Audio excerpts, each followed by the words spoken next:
Okay, and I'm back. So, episode 5 of HBO's House of the Dragon aired, what was it, Sunday? 2 days ago. And we had another wedding. And we know how weddings go in Game of Thrones, so let's break it down. Welcome to the newest episode of SDW. Super Dario World!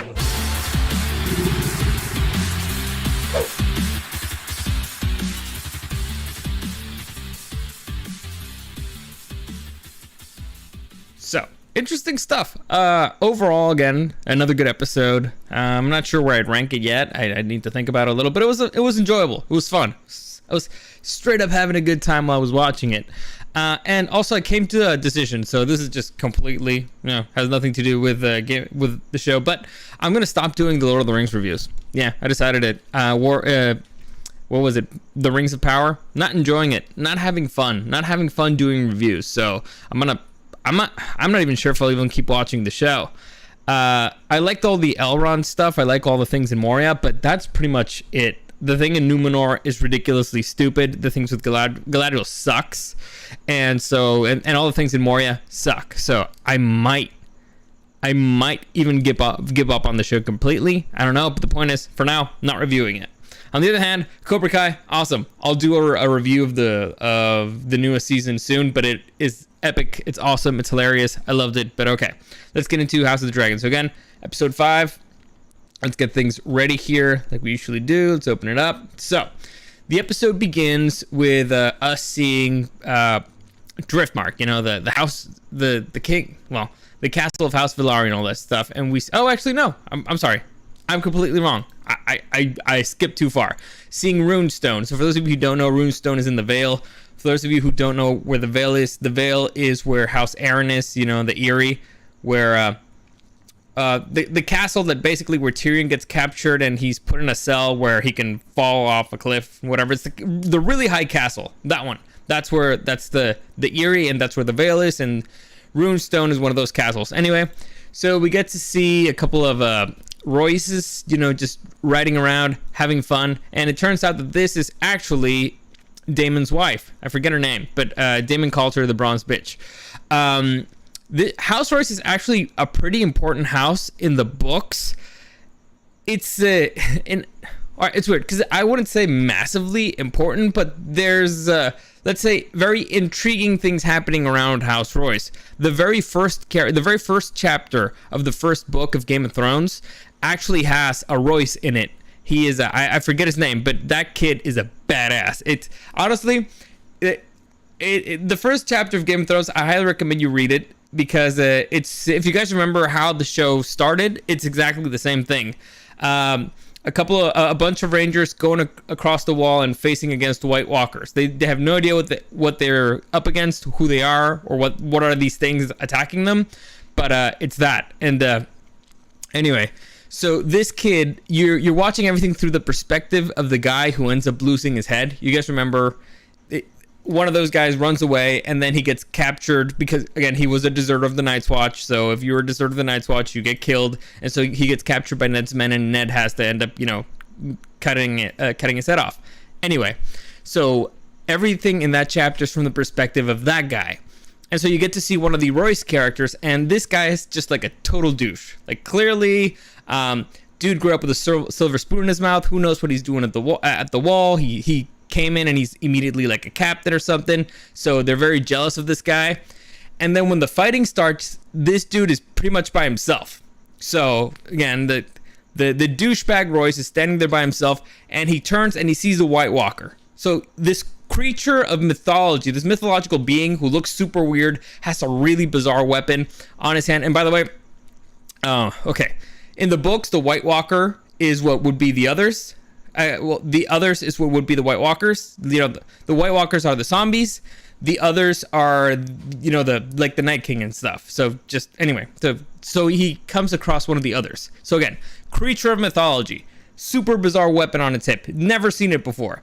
And so, honestly, the kid ends up being kind of badass because instead of peeing his pants, he just says, but he says like a random line. The other doesn't answer, obviously, and he's like, "All right, let's dance."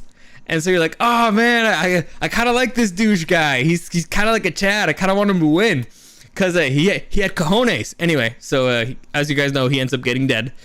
But House Royce has had like a bunch of their kids are in very interesting positions throughout. Like one of them was married to Daemon Targaryen. So we don't exactly know what the hell is up with House Royce. We just know that they seem, at least in the books, they seem to be kind of important. They seem to be strategically placed throughout. Like one of them was a rainbow guard for Renly. You guys remember Renly, Stannis' brother, you know, the gay king, and the other Robert King, you know, in the Kings, the Battle of the Five Kings, well, the War of the Five Kings.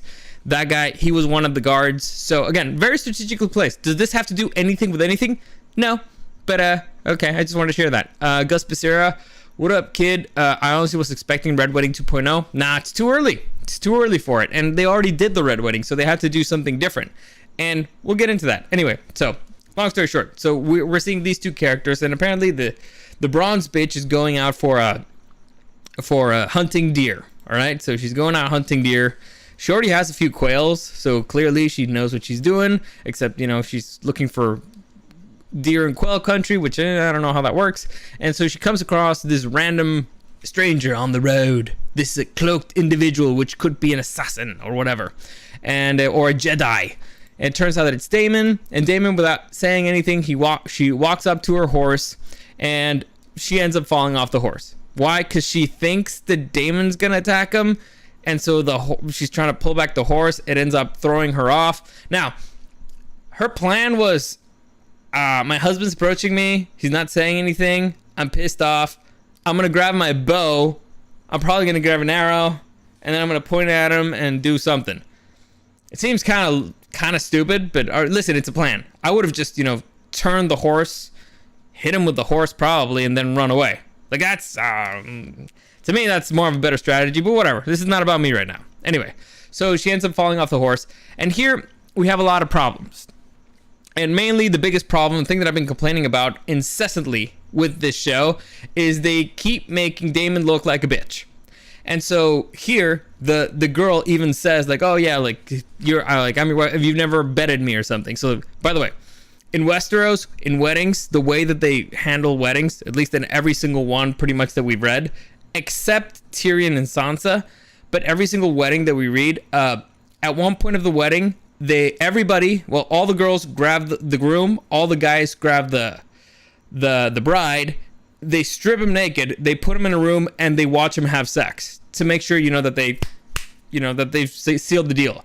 Because you're not officially married until you consummate. So that's how weddings work in Westeros. And here she's like, oh yeah, you never fucked me. So it's one of those things you're like, why do they keep doing this to Daemon? He's like a dude who won't even bang his own wife. Again, they're trying really hard to make one of the coolest characters seem like a loser. Really, really hard. And it works because he does look like a loser, but at the same time, he does really cool stuff. And so it just doesn't match. Just let the cool characters be cool. All right, I don't understand why you got to put them down. It's stupid. All right, again, nobody's gonna buy a shirt from the dude who can't get it up and won't even bang his own wife, who seems reasonably okay and attractive. Like, I don't get it. I don't know what you're doing, but it's not cool. So moving on. Anyway, so she ends up falling off the horse and basically calls Daemon a bitch for not even finishing her off then, and so Daemon finishes her off. So there you go. Then we get to see the king. He's seasick. Clearly he's not doing well, and they're traveling all the way to Driftmark. And we get to see the scene where Otto is leaving King's Landing. So clearly not a big time jump has happened. Every other episode there's been a considerable time jump. This one was way shorter. It's like immediately after Otto got fired, and so he's saying goodbye to his daughter, and basically he tells her like, hey, stupid, you can't keep playing both. You can't have your cake and eat it too. If you're gonna be the queen and you're gonna have the oldest male heir, you will get dead. All right, so either you need to shit or get off the pot. So, which is fair advice, because it's true. I mean, this is again feudal medieval society. They will kill her to get her out of the way, just so they're not a threat. Just for that, they'll get her out of the way. And also something that's kind of considerable. she's facing a girl who has a dragon. So not looking good for her. Not looking good. So she needs to get, her affairs in order. Anyway, so Otto's advice seems pretty legit to me. So she says goodbye, all that stuff, and, gives the warning. So again, we go back to Driftmark, and honestly, Driftmark looks super lame. Super, super lame. For, as they incessantly say, the second most powerful house in the Seven Kingdoms, blah, blah, blah. The richest, all this, blah, blah, the most important. And their castle sucks. Like, they have a wall that I don't even know why they have this gate.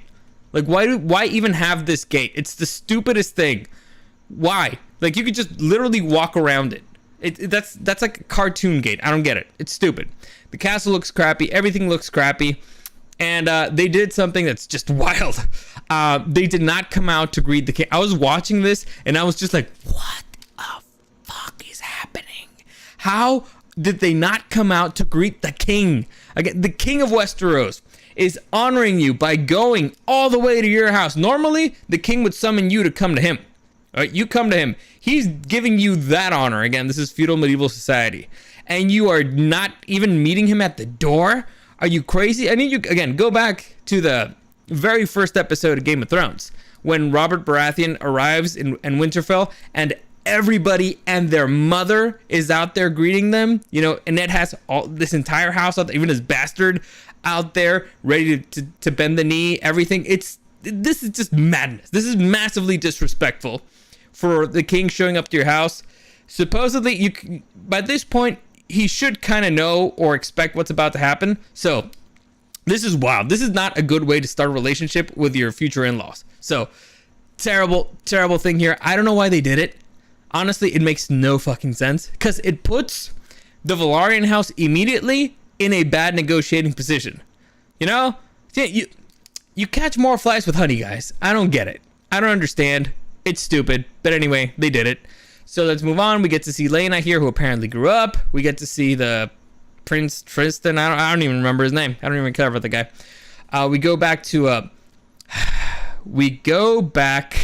freaking back to King's Landing, and for some reason, I don't get why they keep putting the freaking werewood right front and center. It's like, honestly, at this point, I think they just do it to piss me off. They just do it to piss me off because they know I'm going to complain about it every single episode. She's going out there to, I don't know, ponder in front of a northern god. All right? It's insanity they keep doing it, and I'm pretty sure they just do it to piss me off. Anyway, Alicent has to talk with one of the Strong boys, and I that's their last name, Strong. He's the dude that has like the limp. Anyway, clearly this dude's a schemer and he has some plans and he's trying to influence Alicent, like show him that he could be an ally. I don't particularly love this dude's performance because he's already kind of a weird dude and he's trying to be even weirder, like a little bit weirder.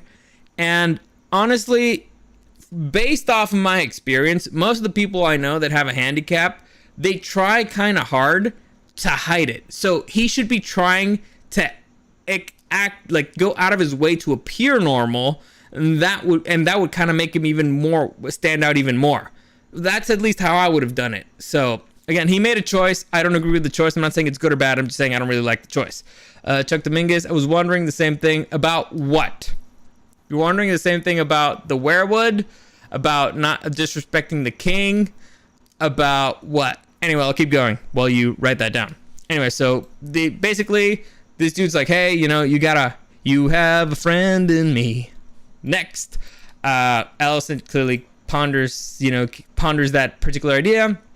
We go back to Driftmark, and the King's Guard just abandoning the king. I mean, listen, they're consistent about the King's Guard just being terrible. Disgustingly bad at their jobs. All right, they're just the worst. It's been consistent throughout Game of Thrones, so fine. But yeah, they're like, yeah, let's just let the king go in by himself. Sure. I mean, we didn't check the room, we didn't clear anything. We arrived here, they were massively disrespectful to us, but I'm sure it's fine. Let's just let them go, and let the heir just let her walk around. It's not like they can just kill the king, kill the heir, and then they could have planned it with Alicent or something. No, yeah, that's just nothing. Nothing's gonna happen. It's all cool. The wood thing, yeah, it's honestly, it's just there to piss us off. It's the only reason it's there. It's there to piss us off. Anyway, next, so you get to see Viserys talking to Lord Valerian, who's, again, his attitude's kind of weird. Like he was sitting on his throne when he came in, but then he took the knee. This whole conversation is kind of weird, and basically they're negotiating how things are going to work, because, you know, when the king says, hey, your son's marrying my daughter, it's pretty much a done deal that you're going to say yes. It's very few people who'd have the balls to say no, and even fewer people would have the balls to say no to a Targaryen king who, again, has dragons. Like, I get it. There's people who've denied kings, and in Westeros, like, for example, Ned was considering saying no to Robert when he asked him to be hand. Okay, in that case, it's his best friend, and he really didn't want to go to King's Landing. He ended up going because of Cat, but it's one of those things that it's something that could happen. It's wild, but there are characters who would do it. Usually that wouldn't happen, and it would generally not happen with a Targaryen, but whatever. Let's move on. So basically they negotiate, and they agree, all right, your daughter is marrying my oldest son, and when they marry, the kids, and they have kids, they'll take the Balerion name, but when they become, you know, heirs, they will be the sons or daughters of my daughter will ascend the throne, and when that happens, they'll take the Targaryen name, because the Targaryen one is the one that's got to stay. So Lord Valerian, honestly, it's kind of a weird thing to say. I get why he's asking it. It's a weird thing. Why they added this whole conversation. I guess they wanted to add, you know, that there's conflict between these two. I'm assuming so, but I would have done it sooner. You know, I would have shown all this tension, all that stuff since episode 1. Whatever, doesn't really matter. It's an odd place, but I get it. It's at a conversation that needed to be had, I guess, for the audience's sake or for their sake. I don't really know. But so they agree, and that's nothing else really relevant happens in that scene that I remember. And then we get to see Rhaenyra walking around with the prince dude whose name I do not remember, so I'm going to check it out real quick. Well, not Prince. He's Sir Laeron. Laeron Valerian, whatever. So Laeron Valerian, they're walking around, and in this conversation, it turns out that Rhaenyra knows that this dude's gay. All right? So, and so they agree to something. Rhaenyra's like, hey, I know you don't like me because you like dudes. So how about if you keep banging dudes and I do the same thing, and, you know, we'll be happily married, but, you know, not really. And we'll do whatever we want. And the dude's like, cool. All right. Sounds like fun. This is très bizarre. Just a wee bit strange, because, again, this is feudal. This is feudal society, dude. People knowing that you're gay should be mortifying. All right, this is not where people just, you know, accept homosexuality like it's nothing. This isn't Dorne, okay? And even Dorne, it's kind of weird. You could get killed, or you could end up, you know, in a lot of situations where you can have a trouble. Now, if you're really there's certain characters in Game of Thrones that are alluded to being gay. In the books, it's never openly said, but it's alluded to it. For example, Loras and Renly. The signs are there, like every single sign is there that they're gay, but it's never openly said that they're gay because, again, it's feudal society. And one is the younger brother of the king. You'd get killed if you said anything untoward, but if you started even the slightest rumor about it. So you could hint it maybe, but you could never openly accuse it of it because you would get killed. So his secret, I'm guessing it's his deepest, darkest secret, being openly said like nothing by his cousin, I'd be a little bit worried. I'd be like, there should be some kind of reaction, a little bit of shock. So they didn't do it. So it's just one of those things like, dude, come on. If you're doing a medieval fantasy show, do a medieval fantasy show. Make it believable. Add something. I don't know, what is it? What's the word? Tension? Drama? That's fun stuff. That's enjoyable. Make this character don't make this character actually be a character. Actually have personalities. Actually have concerns. Actually have desires. Actually have fears. That's good stuff. But they didn't do it. So missed opportunity there. Next, so we Lord Valerian is talking to his wife, Princess Rhaenys? I don't care. It doesn't matter. The Princess Targaryen, and he's like, hey, I think, Rhaenyra is hitting it off. And the Rhaenys is like, you know, our son is gay, so it's not gonna work. And this is one of those things where you're like, are you fucking kidding me? The dad knows. The dad knows that the dude's gay, and he's okay with it. Like that kid. I mean, considering the fact that he has other heirs, that kid should have been sent to the wall if he's lucky, if not beaten to an inch of his life. This is medieval society, right? This is feudalism. They're not going to accept, you know, just the gay son. That's not how it works. And again, you're taking away a great opportunity for tension to make the story interesting. You know, like, oh my God, is my dad going to find out? Whatever. The tension, all that stuff. Not just disappointment, actual fear of death. And they're just throwing it out the window like, you know, we don't need it. Because, you know, this is a very progressive medieval society. Fuck you. Come on, man. Either you're doing something or you're not. And clearly, right now, you're not doing it. And the show's missing out from it because you could do something super interesting there. And you just wasted it. Anyway, moving on. So they have this, they finish that conversation. And then we get to see Laenor there with his lover dude.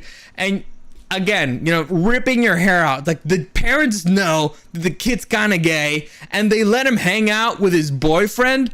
What the hell is going on, man? Like, what the hell? This is not a medieval show. Like, this is not a feudal show. This is not Westeros. What the hell? Like, the rumors about this guy should be insane. Everybody should be talking about it, and she should be beyond pissed and mortified because his reputation, the reputation of his entire house, Mike. Again, there's a lot of consequences here that should be, you know, considered that are not being even remotely addressed, which is stupid. Because, again, missing out for massive opportunity for drama. They did it in Game of Thrones, missing out with that opportunity with Loras and Renly. They're doing it here now, and it's even fucking worse because the dad knows. With Renly and Loras, at least they pretended, at least Robert for sure didn't know, but they pretended like everybody else didn't know. Like, nobody said it openly. Here, a lot of people are talking about it, and they're just moving past that. A great opportunity to throw in a little bit of action, a little bit of drama, a little bit of conflict, and they're just like, fuck it. You know, we don't need it. No, we got enough stuff going on. Whatever. It's stupid, and it's bad writing. But let's move on. So, again, we got the gay dudes here. Then we go back to the ship, and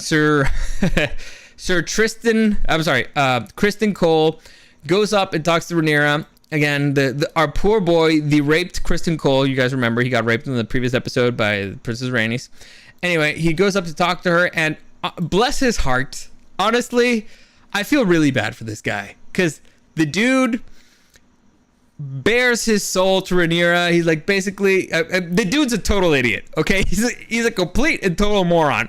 But bless his heart, he's trying. He's making an effort. He goes to Rhaenyra and he's like, hey, you don't have to be queen. You don't have to marry this dude you don't wanna. Marry me. We'll go to let's go to Sunspear. We'll become mercenaries. We'll live on our own. Blah blah blah. Now, the dude's making a massively big ask. Massively big. He's asking her to give up the crown, the legacy, the money, her dragon, her family. Like, that's a bit too much, man. Like, honestly, it's not like her life sucks or anything. She just makes terrible fucking decisions because she has terrible fucking political instincts. But whatever.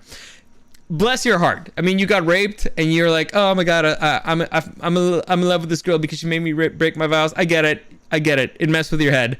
But it was, even as you're saying it, he probably was like, yeah, this was kind of a stupid offer. Like, give up the crown, the castle, the money stuff, and you get me. Hey. Okay, dude. Anyway, so he makes his pitch. And Rhaenyra, like, she looks like he considers it, but in the end, she's like, yeah, you're kind of stupid. And Kristen Cole basically is like, but you raped me.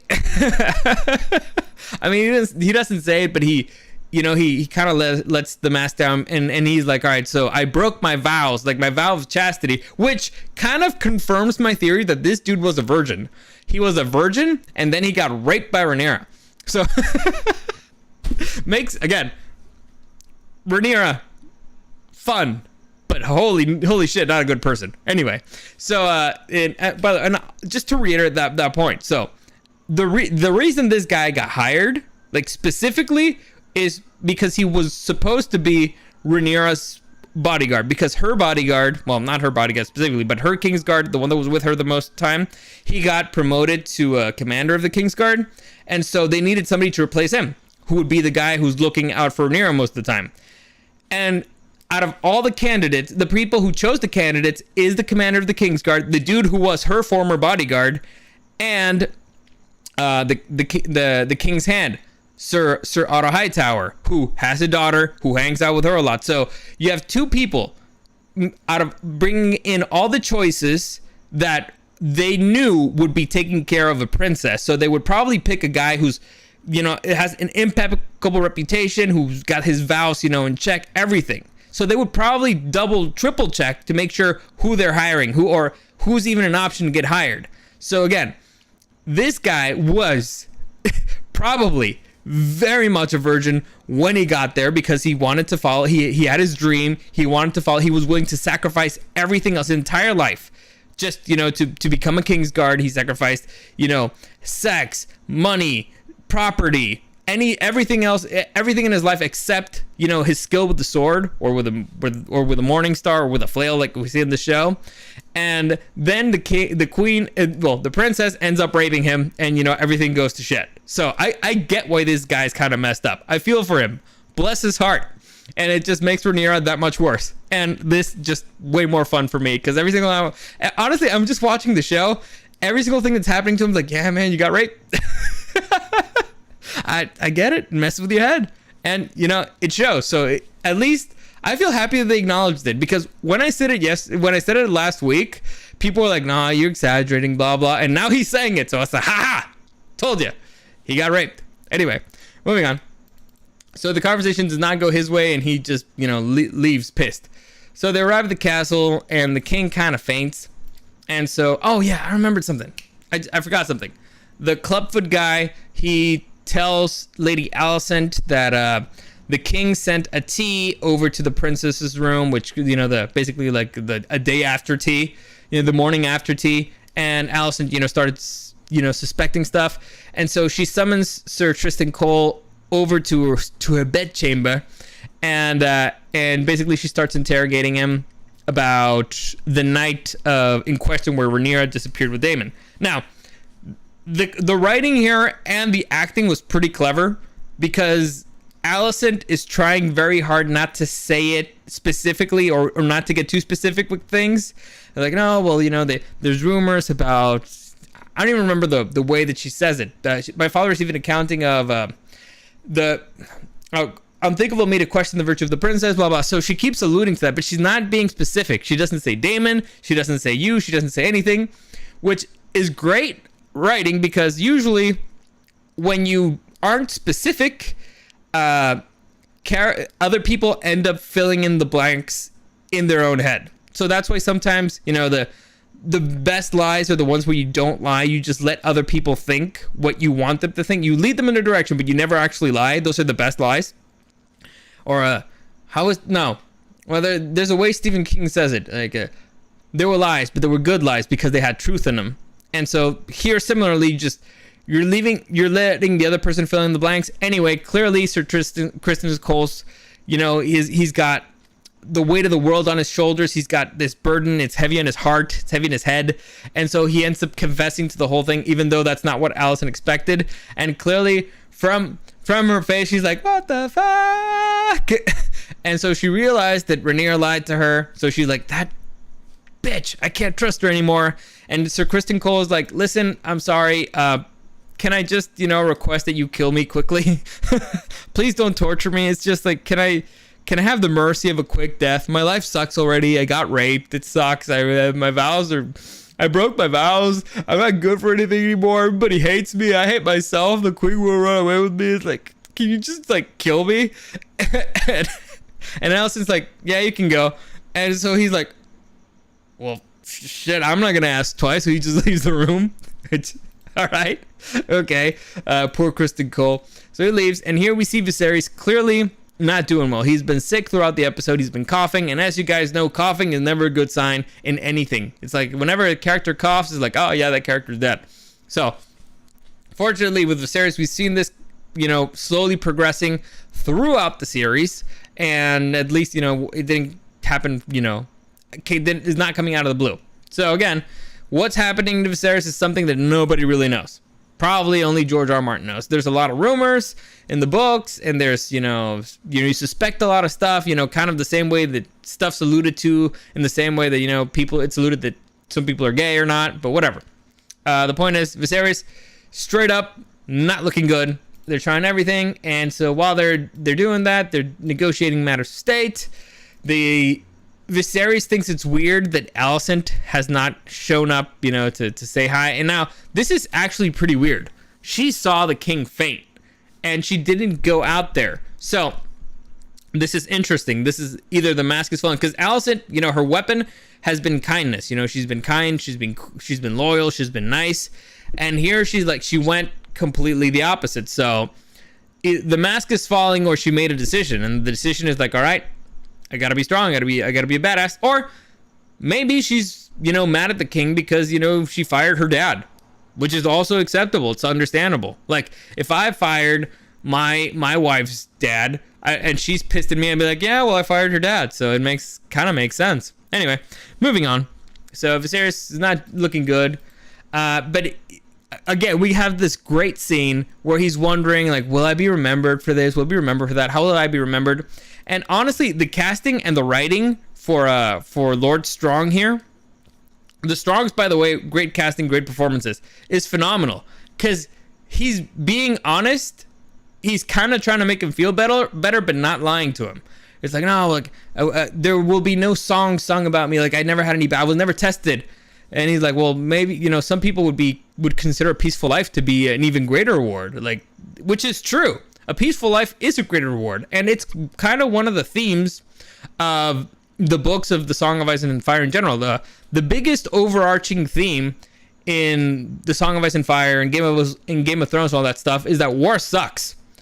War is a terrible thing. It's disgusting. And it's everybody who suffers, from the small people to the to the big houses, to the lords, to the kings. It sucks for everybody.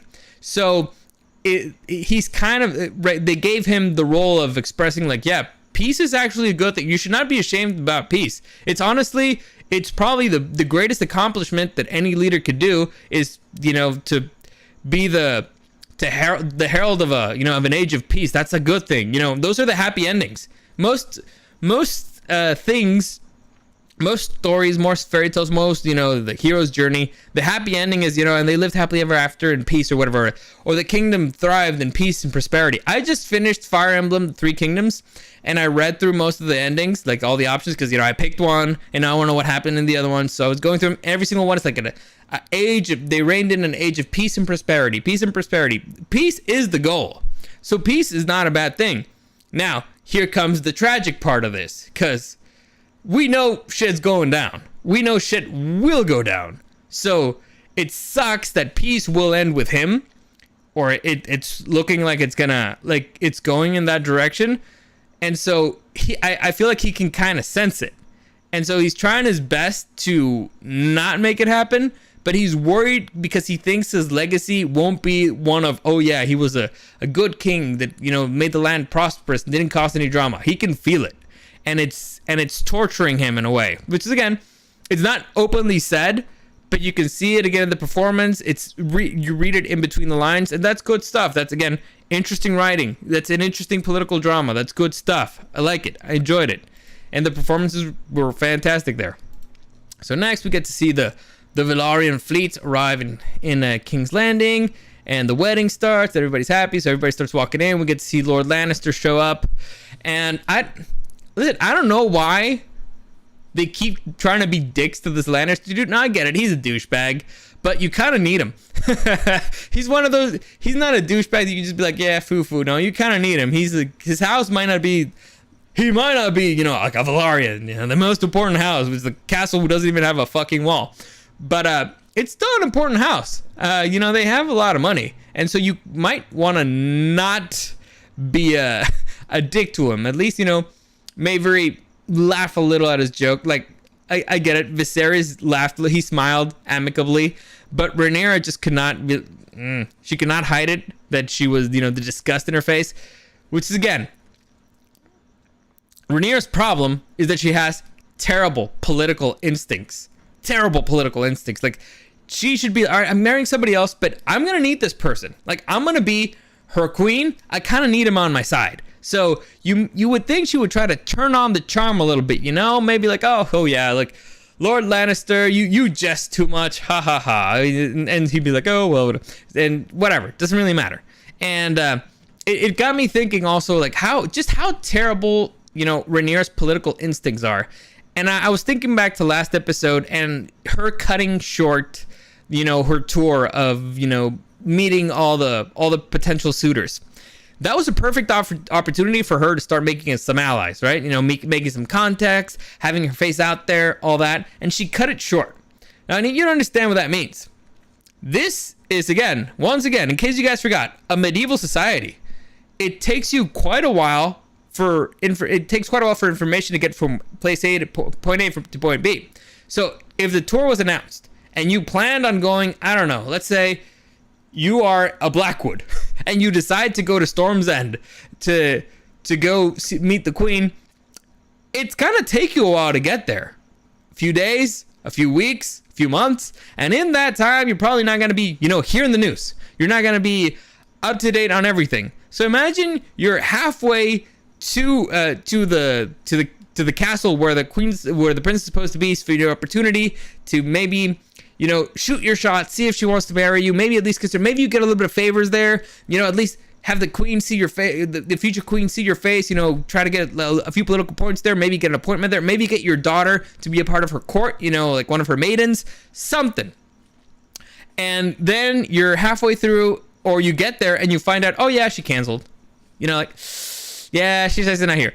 The ride back, you must be furious. You must be like, fuck her. Seriously, like, she didn't even have the dignity to stay or something. Like, whatever, just, you know, say, even just to pretend. You're like, oh yeah, hi, nice to meet everybody, whatever. I'm not picking anybody, but whatever, I'm gonna meet you, I'm gonna be nice. I'm gonna, you know, make political points, but she's not doing it. Her political instincts are terrible. And hopefully it comes back to bite her in the ass. We'll see.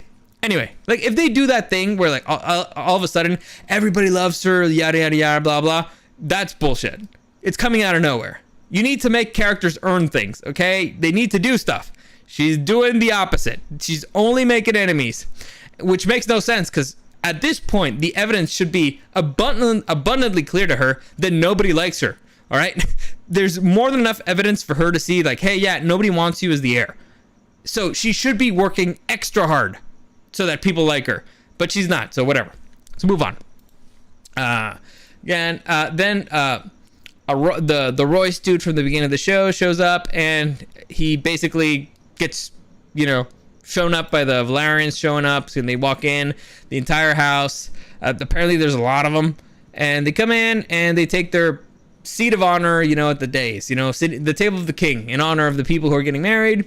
So Viserys starts doing a speech, and in the middle of his speech comes in the Queen Alicent. Now and she comes in wearing a green dress, and they make a whole big thing about her wearing this green dress. And basically, it's said through one of the strong boys, the dude with the club foot, and he's like, how does he say it? There's a beacon at the top of Hightower in Old Town, and it's said that it's lit when, you know, to signal war. And the color that it's lit is green or something. Basically, that's the gist of it. And so it's like, oh yeah, she's wearing a green dress. It's a signal of war from the Hightowers, yada, yada, yada. Now, again, she is doing this on purpose to make a point. Like, she interrupted the king on purpose, and everybody's like, holy shit. And, like, because this is the bad thing. And now, I need you to go back to the beginning of the episode. If everybody thinks that it's a bad thing to walking in the middle of the king's speech, imagine not going out to greet him when he arrives at your castle. All right, so everybody in there was speechless, didn't even know what to say, just because the queen, not some random nobody, the queen, who has, you know, she's just a little bit under the king in terms of political power and influence and everything in the realm. She's just a little bit under him. Walked in, interrupted him. Everybody's like, oh, that's the worst, most disrespectful thing ever. Oh my God, how could she do that? How dare she? And the Valarians did not meet him at the door. That's just insanity. But okay. Anyway, I just wanted to point that out. So she does her entrance, and good for her. She's like, in a way, it's a signal. She's doing a signal, and it's an important signal, although it's not exactly clear who she's signaling. But for those of you who don't know, she's signaling everybody in the audience. That's the people who she's signaling. All right? She's not signaling the king specifically or Renee or something. It's for the people in the audience. It's like, hey, look at me. I'm here. I don't care. I'm doing things my way. I'm not just Otto's little girl. I am actually, a strong, independent woman. I'm not afraid. I'm not afraid. It's just I'll stand up for myself. I'll do whatever I want. And so that's the signal that's being thrown there, amongst other things. There's other things that are being signaled, but that's basically, in case you didn't know, that's kind of one of the things that happened right there. Anyway, so the king decides to move on. Oh, Damon showed up, by the way, and he still hasn't said anything in the entire episode, I think. Yeah, I think he still hasn't said anything. So he shows up. They're having, dinner. They're enjoying, nice conversation. They go out dancing, and they do this really weird medieval dance. And it turns out that Rhaenyra doesn't know how to dance, but whatever. The gay fiance, turns out he's really good at dancing. In the meantime, Kristen Cole's not, happy about this whole situation. He's like, man, I like her. What the hell's happening? Then, the queen, Lady Alicent, walks up to her uncle. Now, you guys remember Sir Otto is the second brother. He's the second born Hightower. So this is his older brother. This is the heir. This is Lord Hightower, So he goes up to her uncle, and the uncle's basically like, hey, basically what I just said, like, hey, how does he say it? We were worried that you would wither in the sun once you were out of your father's shadow, but it's nice to see that you're blooming. So it's a sign that it's like, hey, we're backing you. All right, and actually that's what he says. You have our full support. Like you're making a play, you're not doing it alone. All right, you got House Hightower behind you. You got all our strength, and we're gonna push for you. And clearly, we're sneaky fuckers, and we kind of have the Maesters on our side. It's not exactly said ever, but I mean, the Maesters, they're basically their Vatican. It's not a Vatican because it's not a religion, but basically their university where they're trained is in Old Town, and the Lords of Old Town are the Hightower. So clearly they got to have a better relationship with them than with everybody else. Anyway, it's like yeah, you don't kind of have a choice there. So they signal that, and then Lord Royce goes up to Daemon and basically like, you killed my niece. I hate you. And Daemon's like, yeah, well, do something about it, bitch. And so again, here they're putting cool Daemon. Like, oh yeah, I don't care. Yeah, whatever. I killed her, whatever. And by the way, there's a matter of my inheritance because apparently, she died and she was the heir to Runestone, so now it's mine. So I'll go there to deal with it. And I'm already calling it. Okay, if they do this, I'm gonna be beyond fucking pissed. But all right, he says, I'll go to the Eyrie to ask Lady Arryn to deal with all that situation for me. He said he's gonna fly there. If that Royce dude shows up, because he says after the wedding I'll fly there, meaning that after the wedding he is probably gonna get on his dragon and fly to the Vale, which should be pretty quick.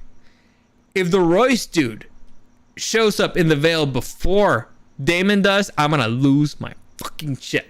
I already know the show doesn't care two shits about geography. After like season 3, geography doesn't matter, but it should, and it's gonna keep pissing me off because the Vale's pretty far away. You guys remember it took they were already in the King's Crossing, like the inn at the King's Crossing. I think that's where Catelyn captured Tyrion, and then they went to the Vale, and it took them quite a few days to get there, and they were already halfway there. So I'm just gonna be pissed. It's one of those things that they're probably gonna do it, and I'm just gonna make me mad, and I know it's gonna happen, but it's gonna make me mad anyway because that's who I am as a person. Anyway, so Daemon is like, oh yeah, well whatever, do something about it, and the other guy's like, well F you, and don't take my niece's castle. Anyway, but there's nothing you can do. What can you do? He's a prince. Seriously, legit. What can you do? Nothing. And so Daemon he eyes Laena for a sec. By the way, the reason it's weird that her husband's not there. But anyway, so he's eyeing Lady Laena. Lady Laena kind of eyes him. In the meantime, Laenor's boyfriend, he's kind of eyeing Kristen Cole. He's like, it looks like, all right. He thinks he's figured out who, the Rhaenyra's lover is. And so he goes and tells Laenor, like, hey, I figured out who the boyfriend is. And he's like, why? Who? It's Kristen Cole. Why? Because he looks like a tormented boy. Anyway, so this is massively stupid because here's what he's saying. Basically, I think it's Kristen Cole. Why? All right, but without saying Kristen Cole, like, you see that dude who's paid to be watching at her because he's protecting her? I think it's her because he keeps looking at her. What? Listen, you got it right. So it's one of those things like, yeah, no shit, Sherlock, he's looking at her. It's his job. It's his job to be looking at her, to protect her. But I mean, he ended up getting it right. So kudos on him. This dude's his detective work, his detective skills are, beyond Sherlock Holmes. Like, this dude, if this were D&D, he threw a hard 20 and a perception check. Like, it's holy shit. Like, that was impressive. Because he figured out that the dude who's looking at her, because it's his job to look at her, is the dude who's banging her. Like, okay, kudos to you, Matt. Or maybe he's just the luckiest dude ever and he took the very lucky guess, but whatever. Point is, he figured it out. And so now Laenor is like, all right, that's useful information. Now, we're on equal footing or whatever, blah, blah, blah. So then, the party goes on. Everybody's straight up having a good time. And this guy, the boyfriend, who apparently is the Knight of Kisses, walks up to Kristen Cole and he's like, hey, I know that you're banging Rhaenyra and whatnot. And Kristen Cole never confirms or denies anything. But this dude's basically like, hey, yeah, well, let's all keep each other safe and each other's secrets and yada yada yada. Now, why this happened is beyond me. Like, I get why it happened story wise. It's because the writers needed this to happen and they needed that to happen in order for something else to happen, which we'll get to in a minute, but whatever. So the writers needed that to happen, and so they had to force this to happen. Logically, it makes no sense. It makes no sense that this dude figured it out. It makes even less sense that he would go and talk to Kristen Cole directly. Now, usually, characters that have information that's, they could use to leverage against somebody else tend to keep that hidden. You keep that in your back pocket and you wait to use it until it'll be the most useful for you. Why? Because if not, they'll kill you. Sometimes if I know that you know my secret, well, if I kill you, then you don't know my secret anymore. Ha! Problem solved. But listen, I don't know why this dude did that. The point is, he's not very bright. But anyway, move on. Next, we get to see the party. Everybody's straight up having a good time. And Daemon, cuts in Lord Strong. This is Lord Strong, by the way. He's the oldest of the Strong boys. So again, you got Lord Strong, who is, I believe his name's Harwin Strong. So Lord Strong is the Hand of the King. This is Harwin Strong, who's his heir. And then there's the other dude who's the Clubfoot guy. So I'm going to call him Clubfoot guy. Anyway, or the other Strong. Anyway, so Daemon starts dancing with Rhaenyra. And here again, we get another situation where Daemon's kind of being a bitch. Because Rhaenyra, it's not exactly clear if she's teaching him or whatever. But Rhaenyra's kind of pissed at him because he blue-balled her. And basically she's like, hey, well, I'm here. I'm not married yet. How about if you, take out your sword, kill everybody, all the Kingsguard, and then take me? How about that? Huh? Bitch. Do it, bitch. Now, here's the thing. Book Daemon Targaryen might have done it. He probably would have done it. And Book Rhaenyra probably would have been into it. These two, this Daemon is not anywhere near as cool as Book Daemon. So it's one of those things like, why do you just keep making him look like a bitch? Like, why? What's the point? I don't get it. It makes me mad every single time it happens. But basically, here, Rhaenyra is making him like, do it, bitch. Do it. I dare you. Come on, bitch. Do a flip, bitch. And Daemon's kind of like, well, I'm not a bitch. I don't want to do it. So, again, shitty writing. Stupid. Whatever. But it leads to a very tense situation. So, Daemon grabs her by the face. They're starting to get kind of close. Viserys is looking, and he's starting to kind of lose his shit. He's like, what the fuck is he doing? What the fuck is he doing? And so, you know, all of a sudden, people start going crazy. They lose Rhaenyra, you know, and they lose her from her sight. Everybody's going nuts. There's a fight going on. And so this goes on for a pretty long time. You're not exactly sure who's fighting who or what. My guess is that I thought that the Royce dude tried to kill Daemon, and so that now him and Daemon are in the middle of a fight. Turns out I was wrong, but we'll get into that in a minute. And here again, once again, proving that the Kingsguard is just the most useless consistently useless. The princess is in the middle of a fight, basically in the middle of a mosh pit, and nobody's there to get her out. Like, none of the Kingsguards are, you know, going in there through the crowd of people, getting out. The groom gets decked. And I don't know who has the balls to deck Laenor Balerion in his own wedding, but kudos to that guy. Like, that dude's gotta have cojones the size of coconuts and made of steel. Holy shit. That was just, we were just watching this like, man, who decked Laenor? Who had the balls to do that? But anyway, so again, this dude arrived riding a dragon, leading a fleet of like 30 warships, and they decked him. Whoever did it, I want to shake his hand, just, you know, because he's got to be the dumbest, most badass person in that wedding. Oh my god. Next, so you get to see kind of a little bit of the fight afterwards. You know, Viserys, he started bleeding from the nose. Clearly, again, Viserys is not doing well.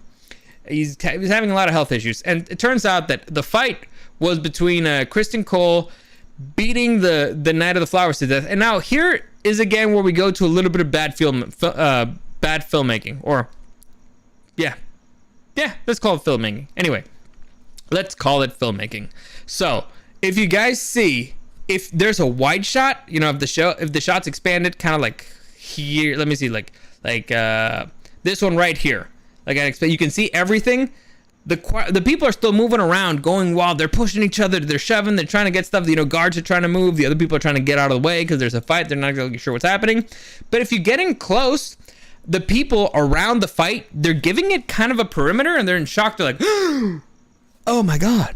So it's one of those things like, either this is a massive jumble, or you know, like a sea of people trying to run and everything and stomp over each other and pushing each other and like an actual brawl, like a mosh pit, or it's everybody standing around a circle shocked that a dude's punching another dude to death.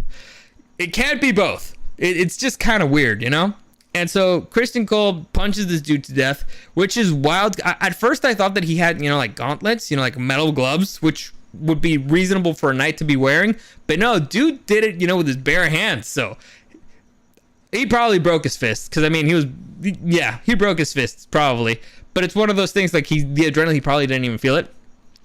I don't even know why didn't he just put on gloves? I don't know, it's weird. But anyway, so he ends up killing this dude, and then Laenor sees his boyfriend's dead, and he goes over and he cries over to him looking pathetic. And Viserys is kind of like, oh my god, this couldn't have been worse. This sucks. So Kristen Cole gets the hell out of there. And then they decide to have the wedding there. So they were supposed to have like a 7-day wedding.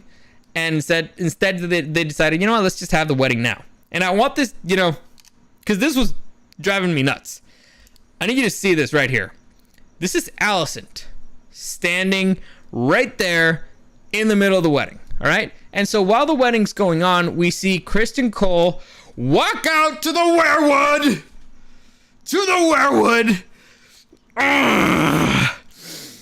He goes and kneels in front of another religion's god. And he basically is going to commit seppuku. So he's going to kill himself. So he leaves his sword. He takes off everything, takes off his armor. And he's like, all right, I'm going to kill myself because I'm disgraced. I'm dishonored. I just got raped. And the girl who raped me doesn't even want to stay with me. And my life sucks. And I've broken my vows and everything I did. And I just killed the dude because he said that, you know, he's gay, and so that's what we do in medieval times. We kill gay people, and I don't know what to do, and I'm probably in trouble and kind of a murderer, and I don't know how to explain it. I guess I could just say that, hey, the dude tried to kiss me, and everybody would be like, well, yeah, it's the night of the kisses. It makes sense. So it makes sense that you killed him because, you know, that's what we do to gay people in medieval times. But I don't know, and it kind of sucks, and I'm scared, and I miss my mommy, and I was raped. I don't know what to do anymore. So anyway, I'm gonna go in front of a werewood. Another, you know, the god of another religion who I kind of hate. And I know I made my vows in front of the seven, so it would have made more sense for me to go in front of the altar of the seven and apologize for breaking my vows. But no, I'm going to go in front of a werewood! And I'm going to be like, hey, I'm going to fucking kill myself. Anyway, so that's what he does, right? And so the scenes, they try to make it in a way that it's happening at the same time. Christian Cole is in front of the werewood, and he's about to kill himself. In the same time, Rhaenyra is getting married to Laenor, and then all of a sudden, Alicent shows up, and she stops Christian Cole. Is like, no, don't do it. And this is just infuriating because I was like, I think I saw Alicent at the wedding. I'm pretty sure I saw her there. And literally, the next cut, you see again, Viserys passes out at the wedding, and you get to see Alicent right there. So it's like, what the fuck were you doing? What the fuck kind of filmmaking is this? Like, I know you were trying to make it, ooh, it's happening at the same time or what, parallel scenes, but you can't have the same character in both scenes, right? You just can't. Also, it ends with, you know, a bed of blood and a rat drinking from it. I'm sorry, like a pool of blood and a rat drinking from it. They couldn't mop the floor before the wedding. Nobody could have mopped the floor. Like, not a person. They got a priest in there, you know, a priest of the seven, and they couldn't even mop the floor, you know, the blood of the dude who died. I mean, they got the body up, but they couldn't mop. You can't put a freaking, I don't know, like you know, some cloth over it, something. Some of those really weird orgy tapestries that are, you know, spread out throughout the show. I don't know. And that's pretty much how the show ends. So, again, was it enjoyable? Sure. Did I have fun with it? Yes. Was it the best episode? No. Did they do a lot of stupid stuff? Yes. Particularly all the werewood stuff. I don't get it. But supposedly, this is the last episode with these actresses. I believe on the next episode, it's rumored. I'm not sure until I see it. And I don't watch the previews for next episodes because previews tend to ruin stuff for me. I'm really weird. I generally do not like watching previews for stuff because I know it'll ruin stuff for me. Like, even for movies, I watch the announcement teaser and then I'm done because something will ruin it for me. Even if I see just a building blow up, and months later I see the movie, I'm like, oh yeah, that's that building that blows up in the trailer, so I know what's gonna happen. Anyway, that actually happened to me with the Captain America Civil War, the building where they killed the King of Wakanda. Anyway, so it's what was I even saying? Oh yeah, so it looks like we're gonna be introduced to older Rhaenyra, older Alicent. Honestly, it sucks because they still have, you know, a lot of meat here that they could work with. So I get it. They need to do the time jump. They need to do the time skip because, you know, that's when more crazy stuff happens. But I would like to see more a little bit here. Like, I'm not done with here. They still have a lot to work with here, and I would like for them to do it. Probably not gonna happen, but what can you do? Again, like, the show, it's half just making me get pissed off for no reason, but whatever. That's a good place to stop. Anyway, as always, comments, questions, or suggestions, you can find me at, find me live when I do this. I guess I'm doing them Tuesdays. I don't want to do it Tuesday. I want to do it Monday. So next week I'm going to try to do it Monday, and you can find me live on YouTube and on Twitch at Super Dario World.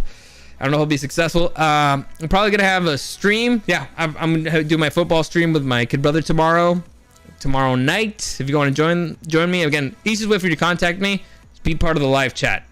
Because all the Instagram stuff, all the messages that I get, they kind of get lost in the noise. And also I hate checking apps and stuff. I get too many messages from too many things. You know, I have too many WhatsApp groups, and all of a sudden I got 100 messages there and a bunch of other places. So easiest way, I'm right here. I'm seeing it live.